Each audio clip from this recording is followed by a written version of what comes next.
So ayun, muli, good morning po sa inyong lahat. Dito po tayo muli at tayo ay nagre-ready sa ating pasok, sa ating work. Ayan. So, habang tayo may kaunting oras pa, meron pa naman tayong 30 minutes. Magandang umagang muli sa inyong lahat and shout out po sa lahat ng Kalingap, original Kalingap, solid Kalingap, at sa aming strikers. Magandang umaga sa aking mga kasamahan dyan. Muli tayo ay magbibigyan ng ating reaksyon dito sa reaksyon ni Sangkay. Ano na tayo? Sagutin natin. Dahil ito naman yung gusto nila. Di ba tayo ay magsagutan at magbangayan dito sa loob ng Kalingap? Kaya matira matibay, sabi nga. At hindi natin din pinapayagan yung mga ganitong pabida-bida dito sa loob ng Kalingap ng mga pahari-hari na akala kung sino mga perpekto na matatalino pero lumalabas ay mga bobo rin pala. So galit na galit si Sangkay ngayon. Halos sa tingin ko mukhang maiiyak na siya. Dahil patungkol doon sa sinabi ni Birador, sa hamon ni Birador na, ang sabi ni Birador doon sa kanyang live na tinatanggap ni Birador yung kanyang hamon, pero kung hindi kami mapapatahimik na mga strikers, ay siya ay bababa. No? Bababa siya. So, at si Sangkay na ang maging, ang tawag dito, ang maging presidente. At kung kami naman ay mapatahimik, ang kondisyones ni Birador ay hindi na rin sila magre-reaksyon sa kahit kaninong reaktor, no? Na, yan, ang kondisyon ni Birador, no? Wala, puro kondisyon to. Pero pakinggan natin ang sagot ni Sangkay. Wait lang. Wala akong problema doon sa announcement ni Teacher N. Umalma lamang ako doon sa announcement ni Hasa. Kasi may mga pasaring, sino bang nauna? Ako ba o si Hasa? Sino bang nauna na nagpasaring doon sa kanyang reaction na yon, sa kanyang announcement na yon? Di ba siya? Sinagot ko lang siya. Dahil hindi maganda yung reaksyon mo, kaya pinasaringan ka ni Hasa. Pero ang totoo lang, noon ka pa bumabanat sa amin. Noon pa, at saka hindi lang yan, marami na, Sangkay, yung tawagin mong mga bayaran, mga kung ano-ano, balahura, etc. Marami na, kaya naipon-ipon na. Yung mga, kumbaga yung mga saluubin. Tapos nung ikaw na, ang back to you guys, galit na galit ka ngayon. So, di ba tuloy natin? Intindihin mo mabuti kasi, Birador. Wag yung, ang utak mo, nakafocus lang doon sa strikers kung saan ka nakakampi. Oy. Kung narinig mo, napanood mo yung aking reaction, na mayroong pagkukorek doon sa strikers, hindi mo tinanggap.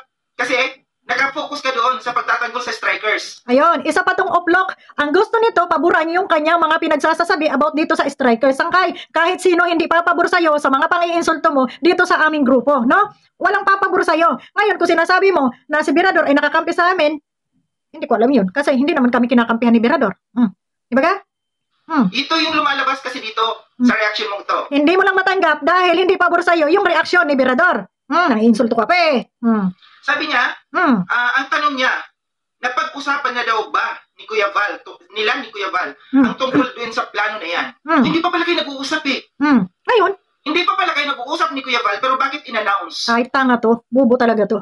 Unang-una, kaya nga hindi nagla-live si Birador, hindi sumasagot sa mga bato-bato ninyo dyan na kung ano-ano, patungkol dyan sa mga presidente na yan, dahil ang sinabi ni Birador, hindi pa sila nag-uusap ni Kuya Val about dyan sa mga plano-planong yan. Ngayon, tatanungin mo, bakit, hindi pa pala kayo nag-uusap, ay inilabas na ni Teacher N? Bakit i-announce na? Bakit kaya hindi mo tanungin si Kuya Val kung bakit niya pinautos doon kay Teacher N? Bakit si Birador? Ito yung tanong ko rin. Hindi pa kayo nag-uusap ni Kuya Val, hindi ka pa nag-a-agree doon, pero bakit in-announce na? Utos yun ni Kuya Val. So, ano ang problema mo doon? Nag-announce si Teacher N, pero hindi pa sila nakakapag-usap ni Kuya Val. Dahil siguro yun ang plano ni Kuya Val na ipapagawa kay Birador, pero hindi pa nag-a-agree si Birador dahil hindi pa nga sila nakakapag-usap at i-announce na ni Teacher N. Nag-una-una ba? Hindi sana tayo aalma, hindi sana tayo gagawa ng reaction dito kung hindi mo na in-announce.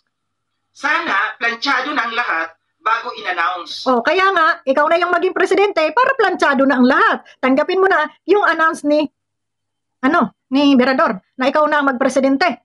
Di ba? So, sinong may mali dito? Kami or yung nag-announce? Walang mali doon sa nag-announce. Kasi ang sabi ni Teacher N, na si Birador ang gagawing presidente ng lahat ng reaktor. Wala namang sinabing kailan mag-uumpisa, kailan ito magiging legal. Walang sinabing ganun. Ang i-announce lang, si Birador na ang magiging kapalit ni Kuya Val doon sa paghawak sa mga reaktor dahil si Kuya Val ay magiging busy na. At kung may mga problema, doon na kay Birador mag-sumbong o labas ng mga hinaing at si Birador na ang mag-aayos. Pero, may pero dun eh. Walang i-announce kung kailan yun magsisimula, mag-uumpisa, dahil hindi pa yun napag-usapan. I-announce lang. Bakit naman nag-una-una ka? Na gusto mo kaagad ipatira kami kaagad na hindi pa nga sila nag-uusap? Masyadong atat. Diba? Wala sanang reaction. Kung sinabi mo sana, diyan sa mga spokesperson mo, Teacher N, kay Hasa, no, na wag niyo munang i-announce ito kasi hindi pa ako umuo. Ay bakit naman kasi sasabihin ni Teacher N kay Birador na kung si Kuya Bal ay direktang nagsabi doon kay Teacher N na hindi pa alam ni Birador. Sino sisihin mo dito? Sisihin mo si Kuya Bal. Ha, yun ang sisihin mo. Huwag si Birador dahil si Birador hindi niya hawak si Teacher N. Si Teacher N na pag-utusan lang ni BSM na i-announce ito at hindi pa naman alam kung kailan talaga ito ipapatupad na magiging siya na yung talagang hahawak nito at hindi pa nga nila napag-uusapan. Kumbaga iyon ay ano lamang ni Kuya Bal na hindi na siya ang hahawak dahil nga siya ay nabibisi na sa mga kanyang ginagawa. Hindi ba ito planchado? Kasi in-announce. Aba natural. May nag-reaction. Si Jubilito na unang nag-reaction dun sa kay Teacher N. Sumunod lamang ako nung nakita kong mali ang ina-announce dito ni Hasa. Kaya doon ako umalma. Alam mo, ang hilig mong mang-ukray, ang hilig mong mang-insulto. Pero nung ikaw ang ininsulto, nung ikaw ang hindi ka nga pinangalanan doon pinasaringan ka lang niya. Na wala na kayong mga immunity, inasar ka lang, asar na asar ka naman. Iyan kasi, ayan ang ganti. Mahilig kayong mang-asar, mahilig kayong mang-buwisit, tapos pag kayo ang nagantihan, apektado. Iyan, wag mo kasing gawin sa kapwa mo nang hindi rin ginagawa sa'yo. Yun.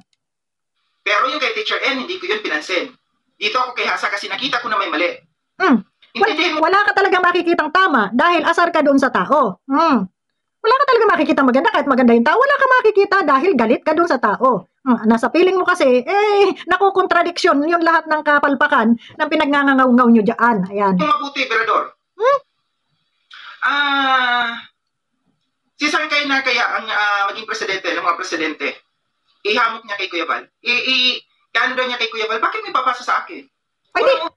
Kaya ipinapasa sa iyo dahil ikaw yung nagmamagaling. Hindi pa nga talaga si Birador nakakaupo bilang presidente, pero ang dami mo ng demand. Kaya sabi ni Birador, ikaw na lang magpresidente. Ikaw naman pala yung nakakalam, ikaw naman pala yung matalino, ikaw na yung magaling. O di ikaw na nga naman, kahit man ako, yun ang sasabihin ko Sangkay. Huwag sumama ang loob mo dahil hindi rin naman maganda yung reaksyon mo. Na pag hindi mo pinatahimik, itong mga ito ay mahina ka, weak ka na magiging presidente. O sinong gaganahang makinig niyan? Sa tingin mo, ha? Buti nga si Birador, ganyan pa Kung akong ginanyan, baka mura abutin mo. Akala mo kung sino ka makapagsalita. Hindi pa nga nakaready yung tao. Ang dami mo ng demand. Ang dami mo na gustong ipagawa doon sa tao. Bakit may sweldo ka? Tanong ko, bakit may papasa sa akin na ako maging presidente? Nag-ano ba ako? Sinabi ko ba, hoy, gawin niyo akong presidente kasi... Hindi mo nga sinabi, pero bida-bida ka. Nakakala mo kung sino ka magsalita na kailangan patahimikin mo ito mga ito dahil pag hindi mo ito napatahimik, weak ka. Weak kang leader, weak kang presidente. Ginaya mo naman si BBM dyan.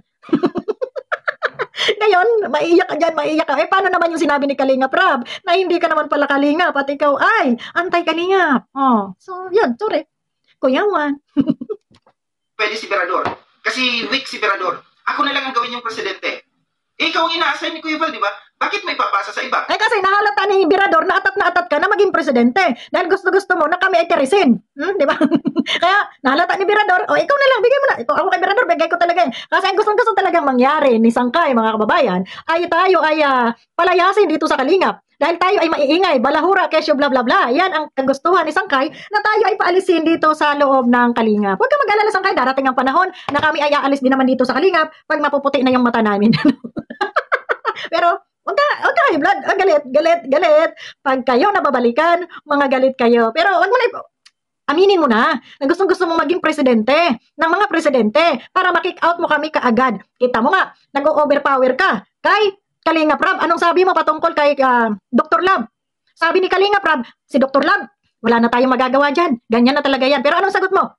Hindi po pwede yun na wala tayong magagawa. May magagawa tayo. Di ba? Nag-overpower ka. Gusto mo disiplinahin si Dr. Lab. At yun din, ang gusto mo iparating dito kay Birador na pag hindi ni Birador magawa na tayo ay patahimikin, si Birador ay isang weak leader, isang weak president. No?